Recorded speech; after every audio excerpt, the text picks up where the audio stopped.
At this time, Mr. Speaker. Does the gentleman reserve?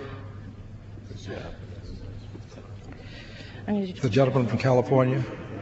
The gentle lady from California is recognized. Mr. Speaker, at this time I'm going to yield myself 25 minutes, and I'm going to yield at this time 5 minutes to the gentleman from Illinois, the chairman of the Aviation Subcommittee, Mr. Costello. The gentleman is recognized for 5 minutes. Mr. Speaker, thank you, and I want to thank my friend from California for yielding time to me. Mr. Speaker, I rise today in support of the Skelton bipartisan resolution opposing President Bush's policy to send 21,500 additional troops to Iraq. I do so because I am strongly against escalating the war in Iraq. This is not so much a policy as it is a hope that additional troops will somehow make right the long list of poor decisions by this administration regarding our involvement in Iraq. Putting 21,500 more soldiers on the ground only gives President Bush little more time to resist the conclusion that the vast majority of Americans have already reached, and that is that the events in Iraq have moved beyond our ability to impact them in a meaningful way militarily.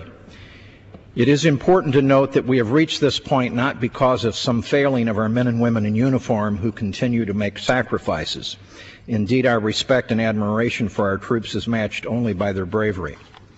Regrettably, but not unpredictably, the plan for post-war Iraq woefully was inadequate, and the Bush administration, instead of taking responsibility for its failings, continues to insist that victory is just around the corner.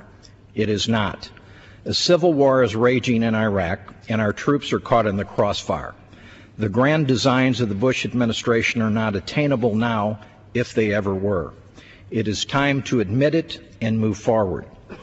This is not to say that we should abandon the region. Far from it. The United States must continue to work with countries of the Middle East and of the world to stabilize Iraq and its neighbors.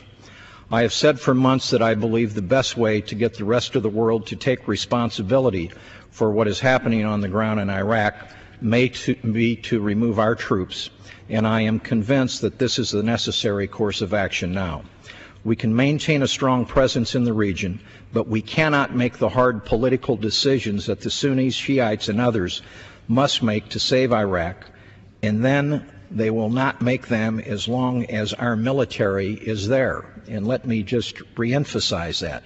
We cannot make the hard political decisions that the Sunnis and Shiites and others must make to save Iraq, and they will not make them as long as our military is there. Mr. Speaker, the American people do not support sending more troops to Iraq. In fact, the American people want us out of Iraq, and the people of Iraq want us out as well. Mr. Speaker, I commend the sacrifices and service of our men and women in uniform, and I commend Chairman Skelton for bringing this bipartisan resolution to the floor of the House. I urge my colleagues to support the bipartisan resolution, and I yield back the balance of my time.